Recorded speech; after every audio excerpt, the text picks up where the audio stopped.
welcome to the Bullcast Podcast. I'm Katie Pickler, and with me today is my dear good friend, Cortland Winsett. Hello, Katie. And Cameron Spann. We were waiting with bated breath, like, okay, which is the good friend? Both Her of dear you. good friend. Oh. Both of you. Okay, so we have an interesting episode today, and this is a conversation that I really wanted Court to turn on his legal hat for this. Now, I know that Court dances the line. He really is much more on our financial side, but he still, he went to school. He got that law degree. Every time I get out, they pull me back. Pull you back in. This is a concern that a lot of people talk about. I mean, we've done episodes where you talk about planning with your parents, knowing what their wishes are. Who do they want to have ice cream with when they're, in their 90s? And what are their wishes? Do they want to live in a nursing home? Do they want to have extended measures to keep them alive? Like, what are the things they want to do? And so part of that we get asked a lot on the financial side and in the legal side is about aging parents' homes. And a lot of times when people are doing financial plans, your home is your biggest asset. It's not liquid, but it's a huge piece of investment that you've got. And it's the decision on, are you leaving it to your kids? Are you putting parameters in place that upon your passing, it's sold and then divided? The proceeds are divided between the kids. So many different elements in this. And so this is going to be 8 things to consider before buying your aging parents' home. And we're kind of just going to very exploratory discuss kind of the different things out there. Mm-hmm. But before we get into that, we did have a little fun list about top TV homes people want to live. Y'all want to start this off, Cam? Yes, absolutely. Number 1 is the Fresh Prince of Bel-Air, that beautiful White House. Oh, yeah. That's a straight up mansion. That one's awesome. That one's super, super nice. Next one is the Full House. You will recall there's a very nice finished basement in that house. There's lots of different least rooms. 4 or 5 bedrooms upstairs, a nice living room, a good kitchen too. Yeah. I really liked their kitchen. So Prime location right across from the park. Absolutely. Yeah, it's a San Francisco house, isn't it? That's worth pricey. some money. Yeah, absolutely. 100%. Okay, and the next one is Friends. Obviously, there's a lot of discussion about that apartment. Listen. There's no way they could afford that. How big that is. It's all about rent control, baby. Oh, man. It's all about rent control. Yeah, so if you were living in the city, that is a great place. Next on the list is the Brady Bunch, that awesome retro house. Yeah. Which they recently sold. Did you hear that? I did not hear that. I think like about a year ago. Yeah, now you want to talk about, it looks cool on the ground floor. They had a great room before great rooms were a thing. Yeah. That den was amazing, but they only had 2 bedrooms up. Oh. 2 bedrooms up for 6 children. Because that was the big debate about Marcia and Greg fought over the attic. Yes. Yeah. You got to have space Is that for a those. ranch style? Is that what you call that? I am so sorry to my high school self where I took architects and learned all the different housing styles. I think ranch is typically 1 story, right? It's a sprawling house. This is 2 story with that awesome staircase. Like retro. Yeah, that staircase was great. And the horse, that was such a big deal in, I think, the movie. Yeah, I remember the kitchen because Alice was always in that retro kitchen. Yeah. Boy Meets World. I've never seen that show. What? Well, Guys, I was born in that's 1973. Right. That makes sense, yeah. I know, but Boy Meets World, like, that is my heart. I love that house. But I just, Feeney!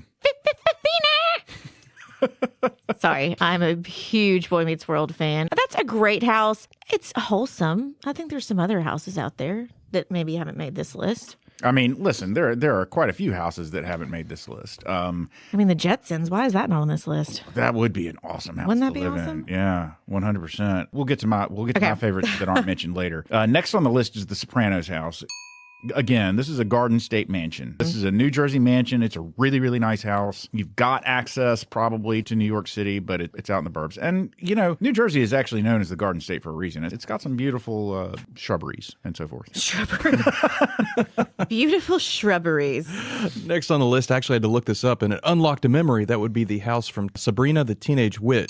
Mm-hmm. Oh, it is pretty. It's like I that Victorian or that. Queen Anne style corner house. Oh, yeah. It kind of has a little bit of the dome vibe at the top, like Hocus Pocus. Now, did y'all ever watch the Netflix reboot of Sabrina? Yes. I've watched most of it. I watched it the first darker. season. Dark. Oh, Dark, it is dark, super, dark. super dark, but also they've got a cool house in there.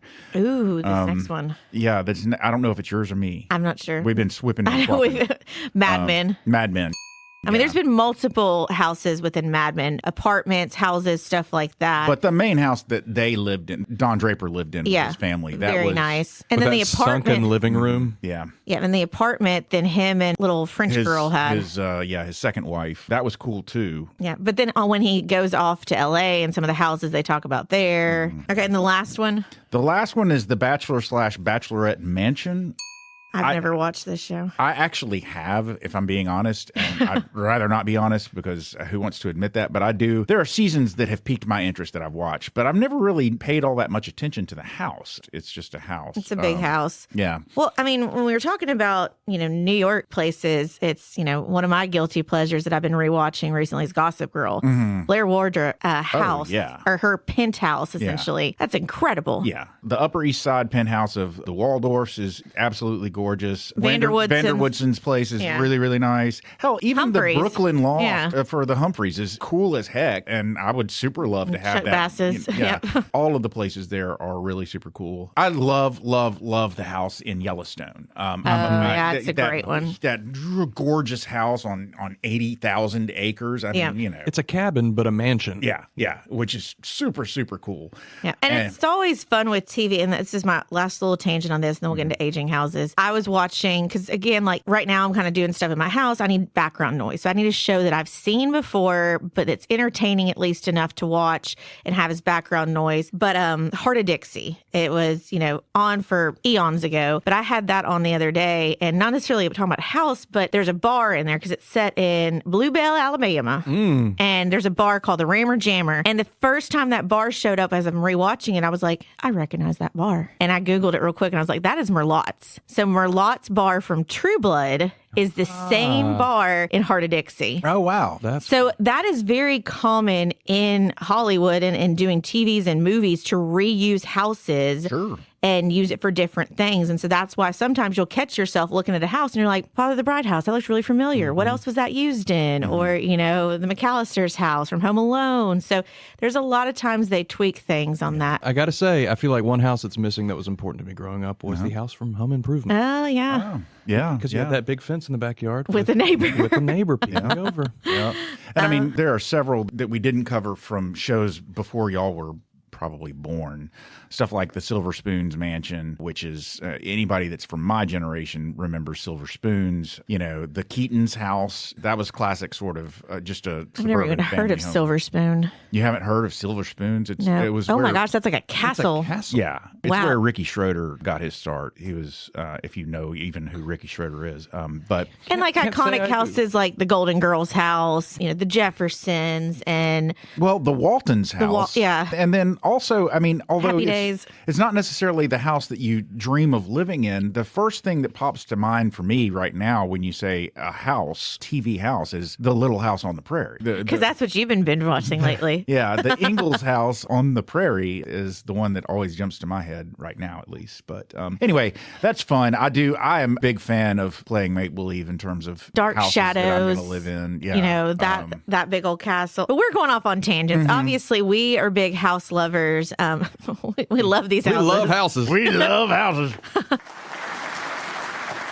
Let's kind of switch gears and talk about aging parents and them trying to decide. It's kind of always a thing of, do you downsize, do you not? And let's just address that small part. We've had a lot of conversations with people trying to decide, should they downsize? My kids have moved out. They're on their own. Should I downsize? And here's just a quick little financial thing. Number one, sometimes downsizing does not mean cheaper. Especially these days. Yeah, it does not mean cheaper. You may go find those zero lot lines, so you have less yard to deal with, but they're still very expensive. The other thing is there's a huge group of people who downsize and then end up regretting it because they don't have space then for their stuff, but kids to come home, grandkids to come over, because then the parents enjoy kind of having that house as everybody gets together for Thanksgiving, for Christmas, for summer. Yeah, my parents' house is still very much the gathering place for a lot of the holidays. We even tried to sort of take that burden off of my mom in terms of like preparing meals and stuff. And so we said me and my brother, we're the other two local kids. We said that we would swap off hosting Thanksgiving. That worked for like, I think, one turn for me, and then my brothers hosted it a few times, but our house very quickly became a place where we couldn't host things like that. The family's kind of reverted. We still do Thanksgiving at my brother's house, but we always do Christmas at my parents' house. We got all the space and everybody can just gather and hang out around the fire and drink a lot and open some presents and so forth. So, I mean, that's a question that people start thinking about when kids are out of the house, kids kind of have their own house of, should we downsize or not? Then a kind of the fear that goes in the back of their heads is, well, I've got this paid off house. Now I'm going to have another mortgage because I'm buying a new property. Or sometimes people will move to be closer to where their kids are. So then if they're needed to help out or just to be proximity wise so they can be a part of memories. Yeah, that's 100%. Again, sorry, I'm going to make this episode all about court. It's fine. But that's one of the things that Robin and I talk about is once our kids have settled into a particular area, if they end up anywhere close to each other, but it's not down here, then will we ultimately end up moving to be closer to them? Because Robin especially cannot stand being so far away from she wants her babies all here or where she is at least. Yeah. And that's, again, a financial person. It's kind of one of those we're saying, look, like at least make sure they're going to be settled there. And it's not that you uproot your life, go move to New York, and then they go, well, I got this opportunity. I'm going here. Yeah. Do you own a home you hope to pass down to your adult children? Or do you have aging parents that are interested in selling their home to you? There's always this conversation of, do I go ahead and gift my house to a child while I'm alive? How do I structure it when I know that I've got 2 or 3 children? The great debate that I think that court you handle a lot more so from the legal aspect is, let's say that we were a little family here. And so we'll just make it David's our father for all of us. Okay. So we'll just play along with this. And so I want to live in the house. If something happens to David, I want to take that house over. But then trying to make it fair with Brother Court and Brother Cam. One of the things that I've seen parents do is a lot of times they'll have one child who is very interested in a family business that has been built up over the years. And that child works in the family business. And then they've also got a family home that's been in the family for many, many years. And they've got just the 2 kids. They'll say, okay, well, this child can have the home and this child can have the business. Or there are arrangements like that. Other things you can do. I have clients who have all of the same sort of circumstance, but they just say, look, put it all in a pot, sell it all, and divide the money. None of my children are interested in the business. None of my children are interested in the house. So just take it, combine it all, sell it, give them each a share of the money. That sounds like the most fair thing. Yeah. If all the kids are interested in the house, there is no fair way to handle that except for sell everything and then split the cash evenly. Yeah. Just on the personal side, I love my parents' house. I would love to have my parents' house, but I've also got 2 siblings who I'm sure would love to have my parents' house as well. And then Robin's parents also have a very nice house that would be lovely to live in, but she's got 3 siblings. So there's no easy way to designate just one of the children who's going to get the house. I've had parents that have come to me and said like, okay, well, what we'll do is this one really, they don't have a place to live. They've been living with us. So we'll let them stay in the house at least for up to the rest of their life or until they decide to move out. And then the house can be sold. That is something that I've seen people do. Or we'll let them have the house, but they get less of our money. If the parents have cash accounts, then these kids get the stock, this kid gets the house. And so they try and make it even somewhat. Yeah. I'm working with somebody right now and the mother has passed away. So at this point, it's now the house is available. There's multiple siblings, and one of the siblings because this house was the gathering place. Even when the matriarch of the family was really sick, everyone still gathered there. So one sibling has expressed they want to keep the house because they want to then keep that still as the family tradition gathering place. In order to then try and make it fair with all the siblings, they're going to have the house be purchased. They're going to have to pay fair market value for it. And then essentially they're paying for it. And then the proceeds would then be divided between everybody. There's different ways that people look at it and how it works out personally with your family. But obviously that is talking about after somebody passes away. A lot of these debates start happening way before that. And it's how your aging parents structure it in their wills appropriately. Yeah. The great wealth transfer. Does that sound fun? Yeah.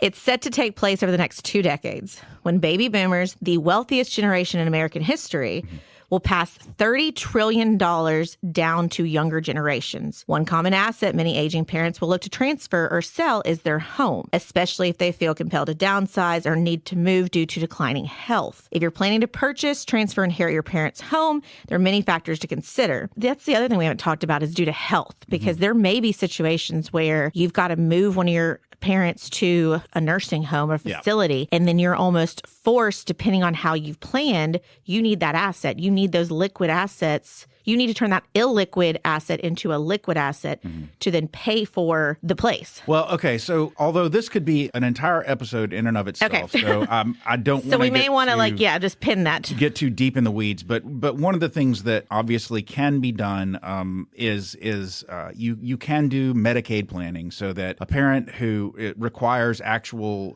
need-based assisted living, like nursing home or memory care, something like that, very, very expensive prospect. They could potentially, if they don't have any other assets, if all they had was the house, they could potentially apply for and receive Medicaid and keep their house, because having a house with a value of up to, I think the last time I checked, the limit was a house with a value of up to $525,000. You can keep that house and still qualify for Medicaid. So you could ultimately, if you don't have any other assets, and if the parent doesn't have any other assets and the parent doesn't have any other income, they could potentially qualify for Medicaid, which can pay for their long-term care and keep the house. The only problem with that is the house ultimately, when the parent passes away, depending on what state that you live in, the state may come after the parent's estate after they pass away for repayment of whatever the state paid in Medicaid costs.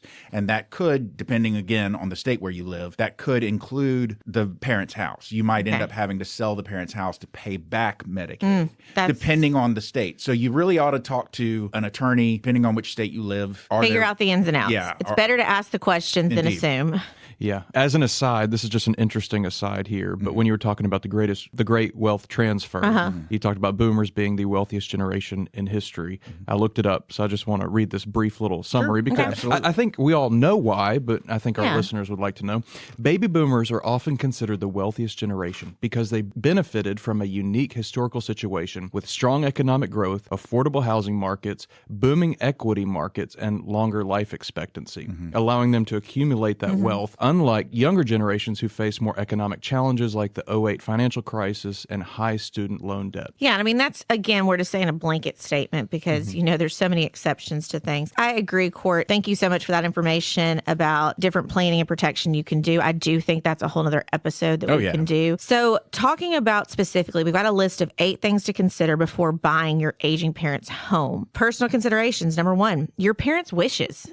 Absolutely. Regardless of how many years your parents have spent in their current home, it's made up of so many floors, walls, windows, memories. Family homes come filled with emotional attachments. So your first consideration should be your parents' wishes and feelings about passing down their property. Communicating openly about their preferences and needs will help them feel supported in their decision, set the stage for a smoother transition, and help align your family members' expectations. It is a conversation that especially parents who are elderly, often they want to have this conversation. They start to, if you're a person who has grown children and you've lived in the same home for a long time, that home has increased in value, you want to have the conversation with your children like, hey, what do you want to do? This is what we want to do with this. This is how we'd like to set it up. What do y'all think? And a lot of times the kids don't want to talk about it because the kids don't want to think about the possibility of their parents passing away. That's me. Like my parents have already started. So my parents have been in the same house since before I was born. 40 years. Yeah. And so that is the only house I know. Many, many memories. They are now starting to talk about, because of the structure of their house, there's no bedrooms downstairs.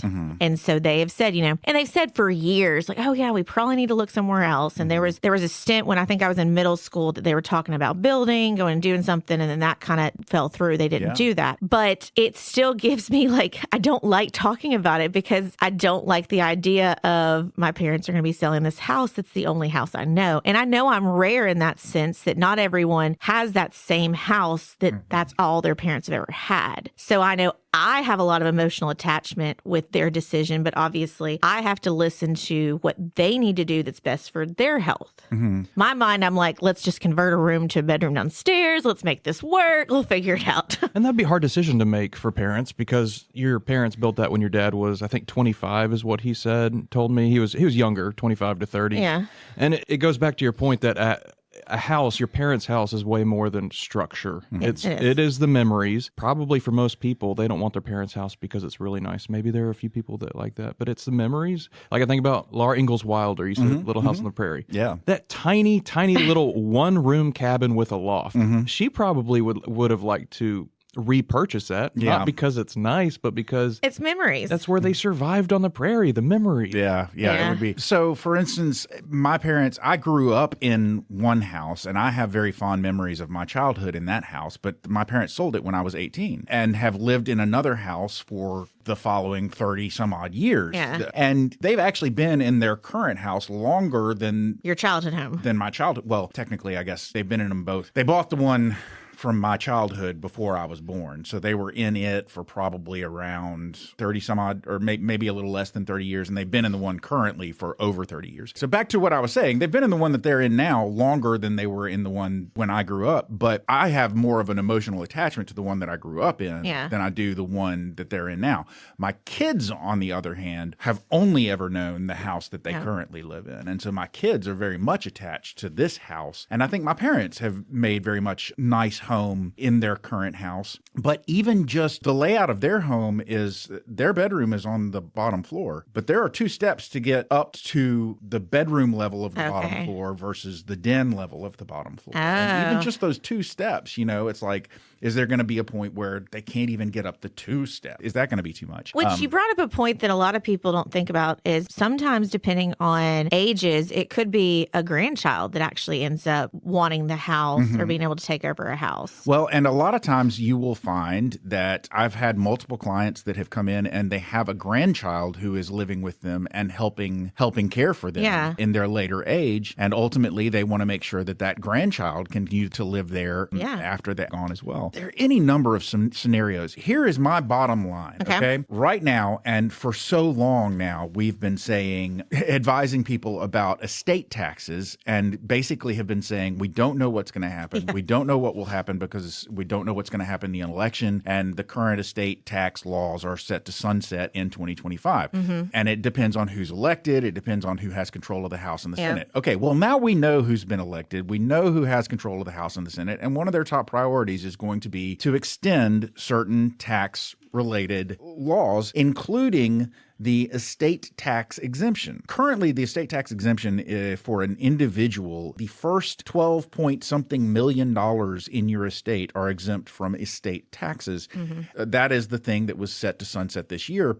That is probably not going to go away. It might be increased. You never know. But at a minimum, we assume now, because Trump has been elected and the Republicans have control of both the House and the Senate, that will be extended. You have this ability to pass along up to over $12 million in your estate to your heirs.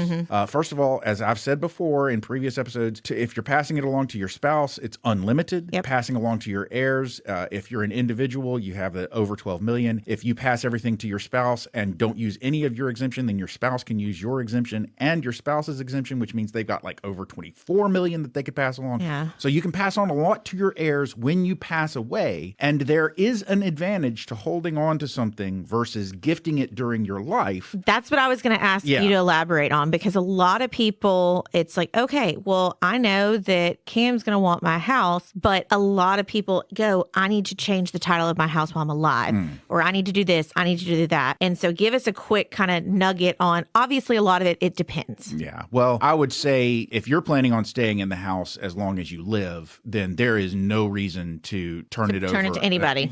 keep it in your name. At most, move it into a living trust. Perfect. Definitely don't give it to your children until you pass away, because the value of your house, for instance, let's say when you bought your house, you bought it in the late 90s and you bought it for $200,000, but now the house is worth $1.5 million. If you give it to them, then their basis in that house is the same basis as when you bought it, which means that the amount that they are going to be, for tax purposes, if they were to ever turn around and sell that house, they're going to have $200,000 as their basis, which means anything over that $200,000 they're taxed on as capital gain, right? So an $800,000 gain versus if you pass away and they inherit that house, they get a step up in basis to the value of the house at the time of your death, which means that instead of a $200,000 basis, if your house is now worth 1.2, then the value of their basis of the house at the time that you pass away is that $1.2 million, which means if they sell it for $1.2 million, they have no capital gain. Do not give. Now, structure your affairs appropriately that it is transferred upon your passing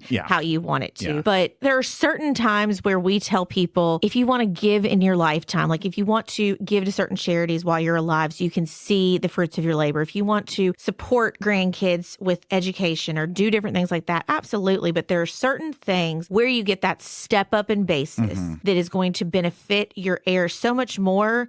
You can go ahead and say, like, yeah, you're going to get this when I pass away, but do not give it to them until you pass away. Now, step up in basis is one of those tax things that certain political groups have talked about taking away. Again, I don't think that we're probably going to see it go away now, given the current political makeup of our government. So I think that it's probably safe. And again, that step up in basis doesn't just apply to your house. That applies to all of your assets. Any asset that potentially could be a capital gain, if you pass it to someone upon your death, then they get that step up in basis. That could be on stocks, that could be on your house, that could be anything where you have potential for a massive capital gain. If you pass it when you pass away, then their basis will be the value at the time of your death. And that's... Okay, so talk about the ugly word that everybody talks about when somebody passes away, that probate word. See, okay, so it's funny, the number of people that come to me or used to come to me, and their big motivation was, I just know that I want to avoid probate. The two most common reasons that people want to avoid probate is they went through probate with their parent,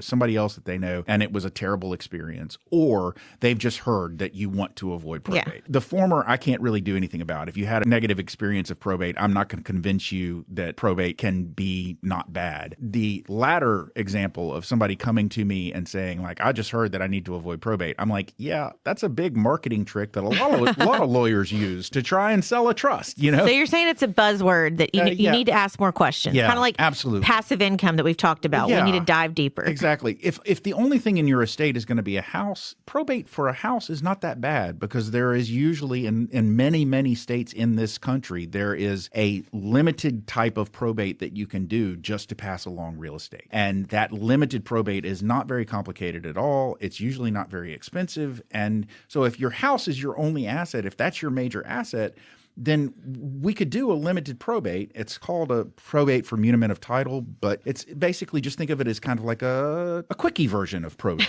It's faster, it's simpler, it's less expensive than there's probate. Different versions of probate. And I do think, and this is kind of going on a tangent, but a lot of times people come to us and they think, oh, I need a trust, or I need, this, or I need that. Number one, thank you for coming and realizing you need something. Yeah. But be okay with understanding that a good attorney, a good financial advisor is going to take the time to figure out exactly what you need. What's in your best interest. And not just say, okay, yeah, we'll give you trust. Because there's some people that a trust is not necessary. Yeah. I even make sure that even though I know enough to be dangerous about legal stuff, I still revert to our professionals, our attorneys who've gone to law school, who've done all the research. And I say, look, I feel like this is what you're going to need, but let's have the legal team really talk to you and figure out what's in your best interest. Yeah.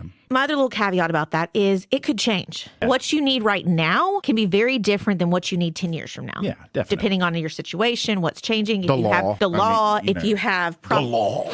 If you have properties in multiple states, like there's so many different caveats with that, which again is why your legal, your financial, and your tax situation is something to be nurtured and checked in on often. I'm sorry. I found that somewhat amusing. Your taxes. We need to nurture your taxes. Nurture your taxes. your taxes. And we've touched on a lot of this, but just so if somebody's listening and said, well, Katie said there's 8 things. We talked about parents' wishes. We've talked about family relationships. Yeah. We've talked about future plans. Obviously, as Court and I have been saying, it's best to wait upon your passing. But if it's a situation where you're going to sell your house because you're going to go move in with a child to then care for you. You're going to move into assisted living. That's a different circumstance. That's again where you might want to advise and have an attorney and have somebody look at for the tax implications, the legal, the financial aspect, how divided out, all of that stuff. Tax implications. We've definitely talked about that, looking at estate tax, capital gains, all of that. Let's discuss for a second the tax implications of you just selling your house. Okay.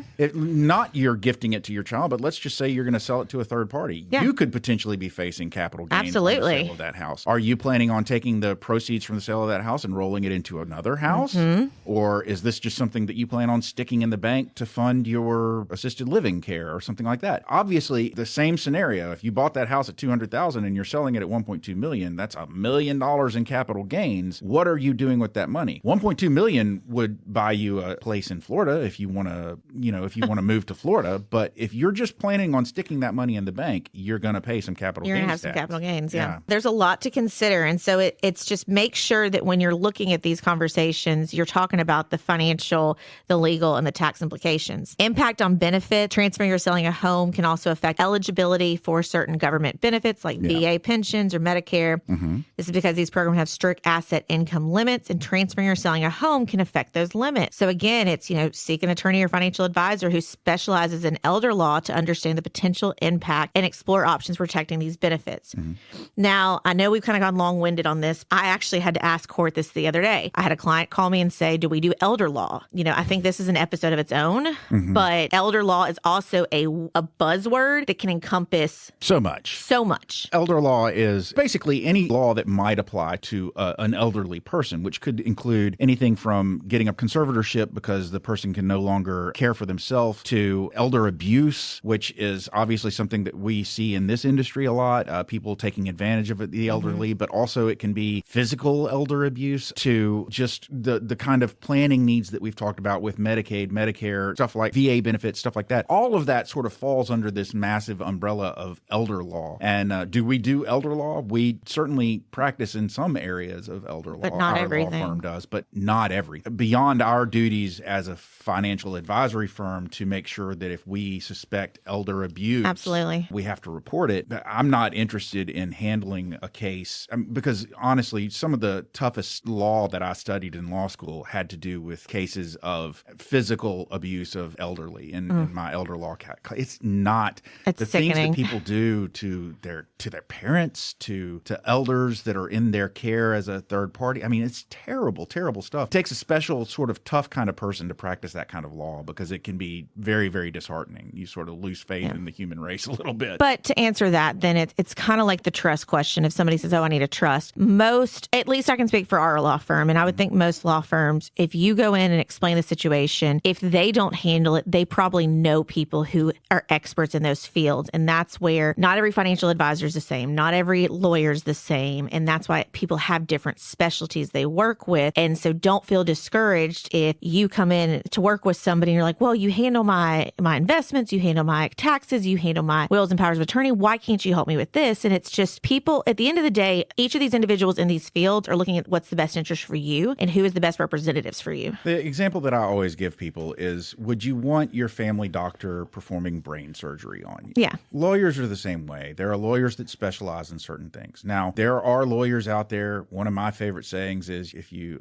give a little boy a hammer, everything is a nail. There are lawyers out there that they have the solution and everything is a nail, and their solution, We try and be that, we want to solve your problems. Yeah. We want to help however we can. We want to give you the right solution. But we also know that we can't do everything. Yeah, 100%. And so that is why we've built up a great Rolodex. Yeah. A great Rolodex. If you don't know what a Rolodex is, and it's that little thing that would be on your desk that's For full of you business young'uns. cards, you youngins. We've built up a great database of people who we can then reach out to for, it's like, if you don't know what a database is, let me... Let's go with roster. Roster. We got a good old list here with people's names. For you Gen Zers, Gen Alpha, and Gen Beta now. Yep, Beta's around now. Oh, Lordy Lou. If you've built up we've built up a great CRM of people we can refer you to. We got people. We can fix problems. We can do whatever we can. Yeah. Okay, the last couple of ones on this list was avoiding probate. We've talked about that. Again, probate is not necessarily a big, scary word. The moment, and we talk about this a lot, but be intentional with yourself and your parents' stuff of planning while you are alive and making sure you've crossed the T's, you've dotted the I's, and that you're double checking it. I had somebody come in the other day who's having surgery in a couple of days, and their will is 30 years old. The laws have changed a ton, things of like that. And so it is much better for you to ask the question of, hey, should I update this or not? And then, again, you may have some attorneys that are like, yeah, let's update it. And you really didn't need to. But it's better to ask those questions and see, do you need to update it? Okay, cost considerations. So in addition to tax considerations, it's important to budget for mortgage rates, closing costs, transfer fees, appraisal fees, and the expense of ongoing maintenance. Yeah, we've talked about the fact that recently interest rates have been coming down, but they're still higher than they were, They're not coming down as fast as we wanted them to. It's hopeful that by the end of 2025, beginning of 2026, they'll be better. But again, this is one of those situations, people starting out, growing families, you can't wait. You can't try and time the housing market, just like you can't time the financial market. And so if you've got a parent that needs to get out of their house because they need to downsize and they need to move closer to somebody else, sometimes you have to bite the bullet and make those moves when interest rates are not as favorable. And that's okay because it's a long-term investment and you can always look at refinancing, things like that. Yeah. And then the last thing is elder care. Yep. Again, we one of the things that we haven't mentioned here that I will talk about briefly is there are people now that specialize in basically maximizing your environment if you are an elderly person, maximizing the space that you have for your use as an elderly person and making it safe for you and making everything usable for you based on your personal limitations. So there are people out there that could come into your space and help you fix your environment so that it is conducive to you being able to live in it, whatever your limitations are. Or if you're looking at new housing, if you want to downsize or if you want to just change because you've got a 2-level house and you want a single-level house, you could potentially bring in a specialist that helps with this kind of addressing these kinds of housing issues for you. Oh, it's got an ugly word in this. This article talks about the alternatives to selling, such as accessing home equity through a reverse mortgage. We're not big fans of reverse mortgages. Not at all. So yeah, it's, the ugly word on here, reverse mortgages, which what isn't talked about enough is, and again, we're getting long-winded here, there are a lot of commercials that target a lot of elderly adults who see, oh, I need to have this Medicare, or I need to sell my house, or I need to do this, or this is free rebate I can do if I do this. And reverse mortgages are something that a lot of people talk about because it's a way for them. You think about it, the house we keep talking about, if you've got $1.2 million is what your house is worth, you've got $800,000 worth of equity that's in there or more, if you have no loan, then people are like, well, I want to access that. I want to dip into that and start having that cash reserve. And there are different ways that you can look at that. But reverse mortgages was a hot thing for a while, and it's a dangerous, slippery slope. So please, please, please, before you start exploring all those options, make sure you are talking to reputable individuals who know what's in your best interest and are not just some advertisement trying to sell something. We have our very strong opinions about those different things around here. We have talked about a lot. This is kind of a beefy episode, talking about transferring or purchasing your aging parents' home. It's a complex process if you haven't picked up on that, with legal and financial and tax implications. It is best, and it's emotional. Let's talk about that. It is very emotional for all parties involved. And so it is best to bring in a third party to help be a kind of a go-between, a mediator, to really then tell you to kind of strip away some of the emotional aspects and talk about the true black and white aspects of it. Yeah. So this is a tough conversation to have. I'll kind of bullseye this up. Those 8 talking points we talk about, but really it can boil down to, what is the emotional aspect? What does the family want? All members. What are the tax implications? What are the legal and financial implications? And then really do your homework and do not make these decisions quickly. Put a lot of thought and time into it. Oh, there's the closing bell. Ladies and gentlemen, you've made it to the end of yet another episode of the Bullcast Podcast. If you liked what you heard and you'd like to hear more, please feel free to go to your favorite subscription service and sign up to have our podcast beamed directly to your device every single Thursday at noon. If you'd like to find out more about Katie, Cameron, Cortland, or Nicole, please feel free to go to our website. That website is bullcastpodcast.com. We've got bios up there, we've got some pictures, and we've got a place where you can drop a comment or suggest a topic you'd like to hear us talk more about. But hey, I mentioned pictures. If you like pictures, we do have an Instagram handle. That handle is at Bullcast Podcast, and we have an X handle, which is also at Bullcast Podcast. Finally, we have a Facebook page, and if you'd like to interact with us on Facebook, you can go to that Facebook page, which is Bullcast the Podcast. And ladies and gentlemen, as we always do, we mentioned that we work at a place called Pickler Wealth Advisors, a financial advisory firm. And if you'd like to find out more about us, because our bios are up there too, or find out more about our firm, find out what we can do, what we do, what we can do for you, find out about our amazing team, and find out about our boss, David Pickler, please feel free to go to that website. That website is picklerwealthadvisors.com. That's advisors with an O. Not an E. Ladies and gentlemen, we've given you everything you need to go forth and be a real estate mogul. So for now, I'm Cord. I'm Katie. I'm Cam. And we done.